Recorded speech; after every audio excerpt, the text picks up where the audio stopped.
Hello and welcome everyone to the video on radiology pathways for foreign medical graduates. My name is Dr. Amar Shafiq Chaudhry. I am a board certified radiologist and a board certified neuroradiologist here in the United States, practicing in private practice currently, but with a wide experience in academic and different types of private practices.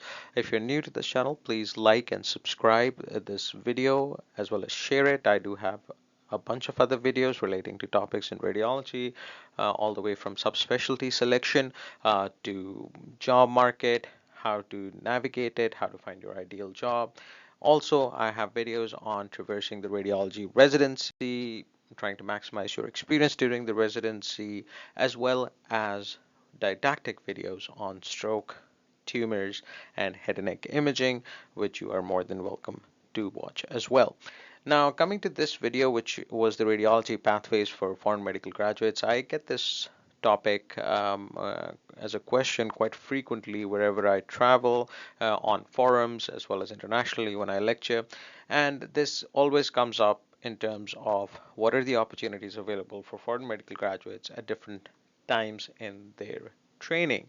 So I thought that I would make a small video on this and let everybody know what are some of the options available at different stages in your career, whether you're a medical student, whether you're an early graduate, or whether you have actually completed your radiology residency or well into your practice. I think you will find this video quite useful for your um, you know further career and to look for different jobs. So without further ado, let's get started. I always like to start with a motivational quote, and one of my most favorite ones is this by Khalil Gibran, which states that the first step in knowledge is to listen, then to be quiet and attentive, then to preserve it, and then to put it in practice. The final step is actually to spread it. This video will approach the topic systematically, going over what are the basic requirements for practicing in the United States, specifically in terms of radiology, but some general requirements as well. What is the current landscape of radiology in the United States in terms of opportunities, the job market, and the radiologist supply? Then we will dive into the various pathways that you can do to complete your radiology training here in the US, all the way from the traditional pathways to the more popular one, which is the alternate pathway. And finally, I will also talk about how to research some of these things, how to increase your chances of getting these, and some rare scenarios like a visiting faculty track. Now, the practice requirements here in the United States are something that vary from state to state to some extent, but there are also some federal requirements which mean that they're basically throughout the United States. And one basic requirement is that you need to get a licensing exam. So this is a quite frequent question that I get asked most often by people who've actually graduated their radiology residencies back home or who have been practicing radiology residency for a while, and that is, do we have to take the USMLE? And the short answer is yes, you do have to take the USMLE because that is a certification exam that lets the United States know that you are, in fact, a medical doctor.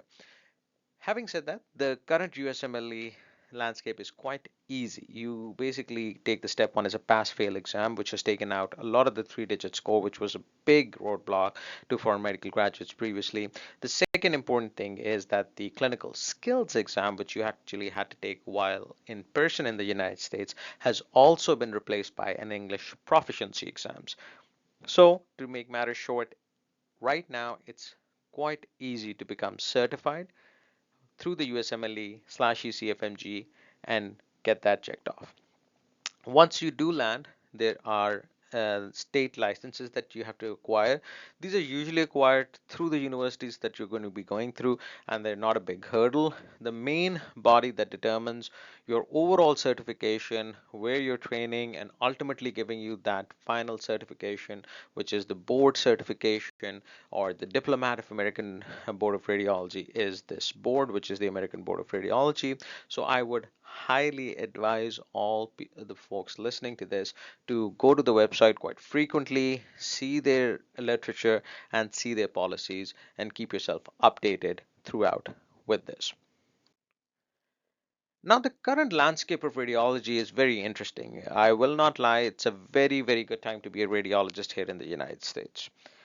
We do have some, overbearing shadows of artificial intelligence or AI that are hanging all across the world, actually, in terms of radiology and medicine as well as other specialties.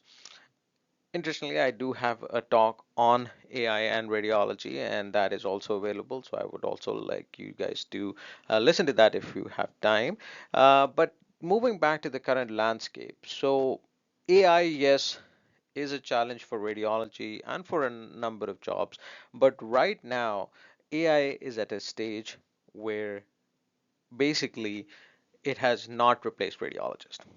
And at the same time, the amount of exams being done in the United States are astronomical. They are increasing at a astronomical pace, and therefore, to catch up to it, you really need a lot of radiologists. We have a radiologist shortage. The market is great if you're applying as a radiology aspirant, and hence, even if you are a foreign medical graduate, this would be a great time to get on board. What are some of the reasons for this? It is a pendulum swing. So we have seen times here in the United States when the radiology market was down where there were hardly any jobs, and hence the alternate pathway or pathway for foreign graduates was quite limited. But it does swing back and forth. Right now, it is a great time because there are a lot of people hiring. The amount of radiologists that are being produced are less than what are being hired, plus the amount of studies that are being produced are getting to a point where radiologists are having a hard time keeping up to it. There are challenges to it. How long this will continue, it's hard to predict. Like I said, I do discuss the AI challenge and the business models on my separate talk, but right now that is a challenge for the hiring side of radiologists for private practices on how to sustain this. But the short answer is it is a very good time. There are a lot of jobs available, and I would highly encourage you to look into radiology opportunities in the United States if you are considering these. Now, we move to our first topic, which is the traditional pathway, right? So this is the pathway that I took, that is the most well-known pathway. This is the pathway that a lot of training in the United States happens through, which is the residency pathway. So for people who are not familiar with the verbiage in the United States, residency is another pathway or another term for training or basically specialty training. And residency in radiology basically is a 5-year pathway. And a 5-year pathway means that there is a intern year, which is the clinical year, and then 4 years of radiology. There are programs that offer this in one bundle, and they are called categorical programs. There are many more programs which ask you to get your intern year separately or fend for yourself for the intern year, and they basically give you the residency. Now you have to apply for those programs at the same time you're applying for the intern program, like a year in advance, and that's why they're called advanced programs. You apply for intern programs, you apply for advanced programs, and then you try to do what is called a match. And a match is basically when you have applied and picked out a few residencies and interviewed, you rank them, they rank you, and an algorithm goes through that. I do have a separate talk on the general USMLE FMG pathway, which I would also encourage you to watch. So, 5-year pathway with an additional year of fellowship. Now, that year is optional. I would say approximately 80 to 90% of folks right now do that. That can be a 1-year pathway, that can be a 2-year pathway, depending on whether you're going into purely academics, you need some form of extra special training. So, in short, this pathway most often or majority of the time is a 6-year track from the time you start your residency in intern year to the time you actually graduate. Now, what are some of the pros? The pros of this program are that it is usually, once you match into this program, advanced and clinical, until and unless you mess up quite royally or there's some other huge issue, you are guaranteed a board certification. Most programs which are ACGME, sorry, certified, do have the level of training to adequately equip you for the job market and the board certification. The second pro of this is that this is something that, like I said, majority of the folks over here do. So it is something that's widely accepted. So whether you end up deciding prior practice, whether you end up deciding academics, this would be something that everybody would be familiar with. Again, plugging in my video, I do have an extra video on how to choose academics and prior practice and what are the pros and cons and what do we mean by that in the US system. Uh, I would advise you to watch that as well. But once you go through this program, basically that option is totally up to you. And because of the current job market, that usually becomes a person's own choice. The third point, which is a little more understated, but I think it's very, very crucial, and I've learned it, the hard way. No matter where you train outside the United States, whether it's in a third world country or a European country or Australia or whatever, in a high setup or a low setup, there are practice differences between your home country and the United States, and these are cultural differences, these are work ethic differences, these are verbiage differences, vocabulary differences, even camaraderie or colleague interactions are different. And so this pathway actually allows for that to some extent and gives you a more gradual and complete immersion in the United States system. So by the time you graduate, you actually are fully immersed and you know the ins and outs before you actually start your official job. So I think that that's an understated but a very important pro. Now, the final point is also very crucial, and that pro is that it gives you time to select your specialty. And that's actually a point which is kind of like med school. You show up, like when I started, I thought maybe I'd do surgery, neurosurgery, neurology, whatever. As soon as I started doing those rotations, however, I realized that, it's not all it's, written up to be, because there are some practical points that you may not like. And so within radiology, whether you're doing general radiology or a subspecialty, by experiencing the different lifestyles throughout the residency for 5 to 6 years, you do realize, okay, these are the pros and these are the cons. I have known a lot of people who've come in and they were like, hey, I just want to do IR. IR is what I'm passionate about. They start the job, they realize that the pager call is not something that they actually like. There are some certain issues with reimbursement, certain issues with turf issues, and so they decide to, that this isn't perfect for them. So therefore, you get that opportunity to actually sort of really do what you like to do, not just come in and then you don't have a choice and then you're stuck with that throughout. There are cons or disadvantages of this program for foreign graduates. Now, again, this video is mainly for foreign graduates. So the cons are for foreign graduates. The residency pathway as compared to the alternate pathway is longer. And by longer, I usually mean about 2 years. Now, that could be a deal breaker for certain people, especially if they have practiced outside the United States and they've already given a lot of time to radiology. They think that they're already very experienced, and spending another 2 years may be too long. The second disadvantage is that this is actually very competitive because, mind you, you're actually competing with American graduates. You're competing with folks from across the world. You're competing with different people who have graduated from the country itself. So it is very competitive. And because of its competitiveness, the location that you end up doing is not always your choice. I, for instance, landed in Iowa. That was the highest ranked program that I could match into at that time. It was very competitive to get into radiology. I really liked it. I think it was a great opportunity for myself.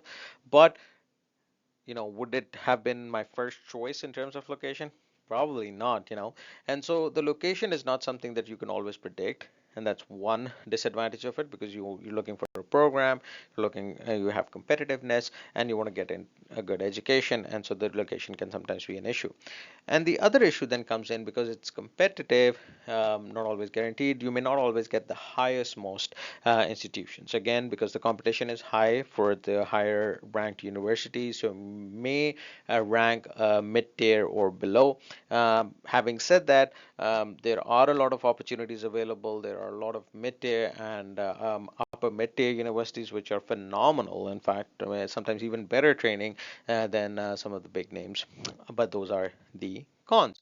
Um, Similarly, piggybacking on this, there is the IR pathway or the interventional radiology pathway, the traditional path of that. And I get this asked a lot as well. How do we train in IR? Well, it's quite similar right now. IR and diagnostic radiology are under the same umbrella of American Board of Radiology for now. I would advise you, obviously, to not only follow the American Board of Radiology's page, but also the Society of Interventional Radiology page, which does keep on updating people about their certifications and pathways and whatnot. So IR pathway, again, you match into a residency. There are two types of residency in IR. One, you match into a diagnostic radiology residency with an ESIR pathway, meaning that you go into the radiology residency, you spend about a year or 2 years in, and then after 2 years, you kind of declare that you want to do ESIR depending on the opportunities available in that program. You will then be given some extra IR rotation, some extra maybe clinical years, and then you can apply for interventional radiology as a fellowship.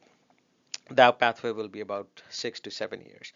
There is also a pathway that's been there for a while, but now it's becoming much, much more popular, and that's the direct pathway. And the direct pathway means that you do match into a categorical. Remember, categorical programs were the programs that match you from start to finish. And so the categorical programs, you match into that and you do sign up a 6 year contract with that residency. You basically get training in diagnostic and interventional radiology. It involves 2 years of clinical work, some extra IR rotations, and can be more strenuous than maybe a diagnostic or ESR pathway. But it also guarantees that you will end up with interventional radiology. Now, just because you're certified in interventional radiology doesn't mean that you have to practice that throughout your life. And my video on career selection, subspecialty selection goes through this, but this is just to tell you what the pathway for interventional radiology residency is traditionally, or what are the two landscapes for that. Now we come into something that a lot of people have heard about. They ask me this question quite frequently, and that's the alternate pathway. All right, so the alternate pathway, as the name implies, is the pathway that's available to foreign graduates who have actually completed their radiology residency. Again, the key word is completed. So I get this question a lot as well. I'm in my third year or I'm in my final year of radiology residency. Can I apply? Well, technically you can touch base, but to actually get enrolled in an alternate pathway, you really need to have a completed certification or residency from your home country. Now, what are the advantages of this pathway? The advantages of this pathway are that it's basically a 4 year pathway, right? And before actually we get into the advantages or disadvantages, let me actually tell you what this pathway involves. So the alternate pathway, if you're not familiar with this, lets you get board certified without actually doing a residency. So how does the American Board of Radiology do that? It wants you to complete clinical training or clinical enrollment in a certain university system for 4 years.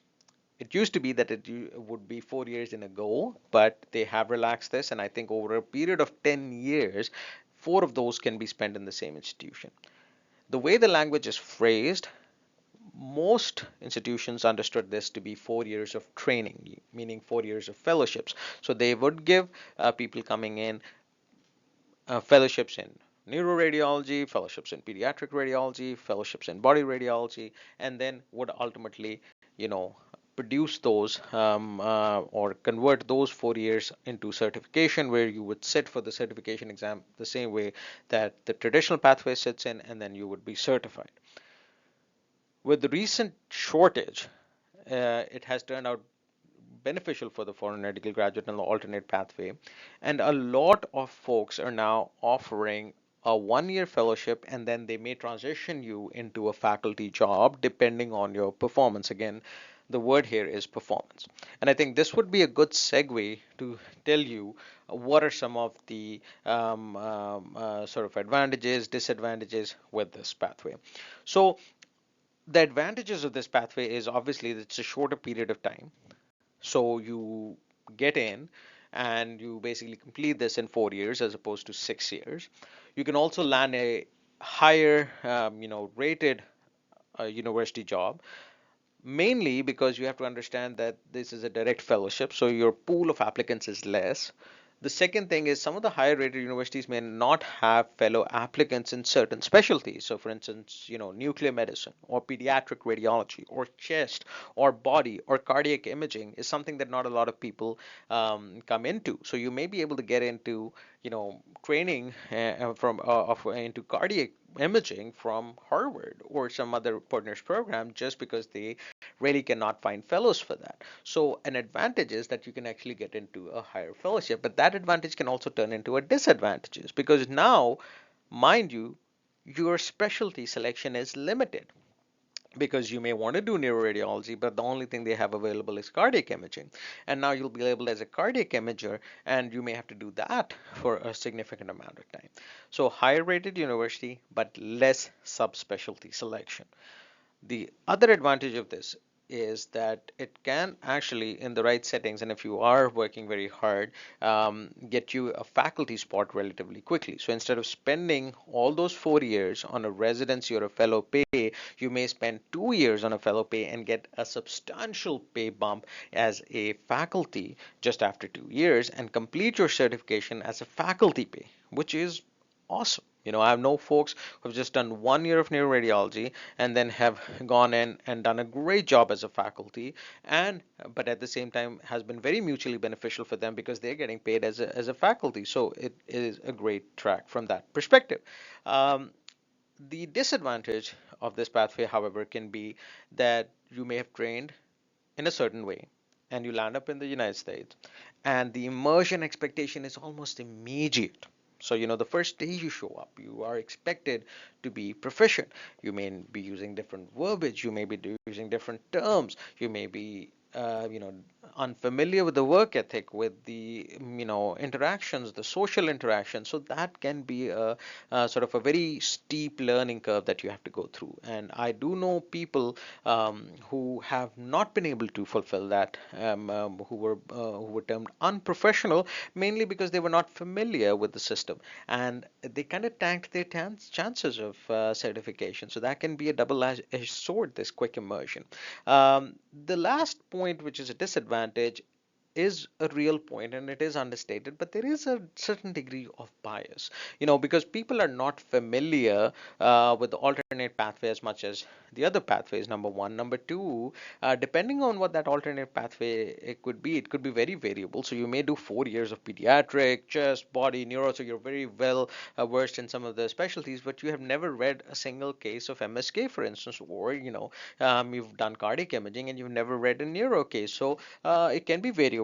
People are not familiar with it, and that translates into a certain degree of job market bias, which can be a disadvantage. Now, one other advantage of this is that there is no clinical year. So the shorter pathway, again, stemming into what I was talking about previously, that people, especially who have graduated their radiology residencies, who have been practicing radiology residency, this can be, more inviting aspect for that. You may get more, specialized visas. The pathway for a green card or naturalization is easier. Location-wise, you're getting a better choice. There's also a higher level of training, but remember the disadvantages that I mentioned. So, I always tell people that talk to me about this is something that every individual has to think of it themselves. What are the opportunities available to you? What is it that you want to do? To me, anecdotally or just generalizing, I would say that somebody who has completed their radiology residency, who's already been, postgraduate for 5 to 6 years, it's going to be very hard for you to land a traditional pathway. So an alternate pathway would be a great opportunity for you. Whereas somebody who's maybe in medical school or somebody who's recently graduated from medical school who doesn't have any radiology training, I would advise you to just go ahead and apply for a traditional pathway because that would also be very challenging. So that's generally the way I do advise it. Now, switching gears a little bit, finding opportunities. This is specifically in terms of alternate pathways, but I think this can apply to medical students, this can apply to recent graduates, anybody at any point in their life.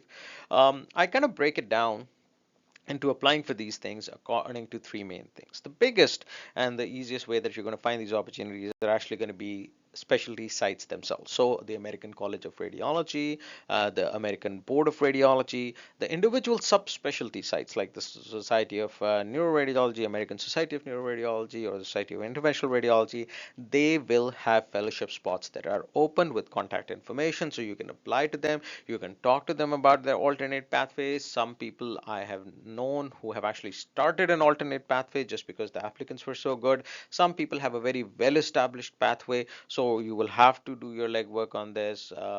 Some of the known alternate pathway programs are in Texas, such as MD Anderson, in Seattle, Brigham, and the Partners program has a very well-known pathway. My alma mater, University of Iowa, has it. UTMB, where I worked, has it. There are so many folks who and people who offer this. So you basically can go to the sites, find which is an open fellowship spot, then go to that university and see do they order an do they offer an alternate pathway or not, and what is there. Even if they don't, touch base with them, tell them about yourself, make a good CV, and let them know what are the opportunities available. The other component of this is networking. So I would highly advocate getting to know people who are practicing actively in the United States, whether they're lecturing overseas, it's a friend of a friend, you meet them in conferences. The RSNA, or the Radiological Society of North America conference that happens in Chicago every year, is a great opportunity for that. It could be international conferences where foreign graduates or can interact with American folks who are practicing. And so build up your network. Don't be shy to ask for references. Don't be shy about asking for emails, and keep in communication. Here, I would also advertise then the last point, which is the email. So when you're sending out these professional emails, inquiry emails, there's a principle. You may get lucky with just 2 or 3 emails, or you may have to email 100 people. The important thing is never to become unprofessional. So if you don't hear back, you may send a reminder, but that's about it. So a couple of reminders. If they're not responding with 2 or 3 emails, they're not going to respond with 10 emails. Okay. The third thing I see sometimes people doing is that they meet a certain person in overseas or during a lecture. They get to know them, they email them, they're like, okay, I'll try to help you. And then for whatever reason, they're not able to help you. They'll send out sometimes angry emails. Hey, you haven't emailed me back. I've emailed you 10 times. Don't burn bridges. There are various reasons why a person would not be able to help you. Maybe their job has changed, maybe they don't have that opportunity available, maybe they don't have the leverage at their current institution. Don't burn the bridge, because later on that same person may have an opportunity and may remember you. The radiology world is not that big, so you may interact with each other. So just because of some circumstances you were not able to get to work together, doesn't mean that you burn that bridge forever. Remember, circumstances change. You may interact with that person later on. There may have been very genuine reasons for that person to do what they did or not do what they were not able to do. So just offer those emails, send them out, expect rejection, and then keep on networking and trying from that perspective. To give you an overview, these are the some of the most common or highly recommended websites that I would advertise you to scavenge or look into: the American Board of Radiology for your certification exams, the American College of Radiology for job opportunities and fellowship opportunities. The subspecialties will specifically have a lot of their own subspecialty fellowships. ASNR has it, SIR has it, Body Radiology has it as well. RSNA is a good site for educational materials, for didactic materials. They may or may not have career advice, but they will have good educational material. And the Associate of Academic Radiology has good academic positions as well as fellowships available. Finally, towards the end of our talk, we will talk about a rare or a different sort of a circumstance, which is basically a visiting faculty. And I get this question asked often as well, is that, hey, I've done this and this and this. I am have been practicing in my home country for about 5-10 years. I want to come in as a faculty directly. Is it possible? Well, the short answer is yes. Again, with a mind that you have to be certified. The US requirements that I mentioned at the first part of the topic are the same. But once you do that, and if you have enough networking, enough literature, you may ask for that opportunity. I will tell you that this is not very common. Number one, basically, installing somebody as a direct faculty is a big risk. So until unless they have worked with you, they really know your material, they know your circumstances, it may be hard. Having said that, if you are well accomplished, if you've published, if you know that person particularly well in a professional capacity, it becomes easier. And then people are like, oh, I know what this person is like, and it'll be easier to do that. And so that is something that you can consider. But again, this is a niche opportunity that is only for certain folks who've done a certain amount of work. You can look into that. One of my very good mentors in Iowa was directly a faculty from Japan, one of the best radiologists, body radiologists that I know, Dr. Ishigami. So, a lot of people do opt for it, but it's not always something everybody's, piece of cake. So look into it. It's a rare possibility if you have the certain experience. So with that, I just end this by another, inspirational quote. Don't be overheard complaining, not even to yourself. All right. So with that, I'll leave you guys. Let's do this. This is something that is achievable. This is something that I would highly advertise my foreign medical graduates, people in different walks of life and different parts to at least investigate and look into. And it is something that is an exciting opportunity and something that's a good time here in the United States to apply for. So I hope you liked the video. Please subscribe and share. Thank you so much.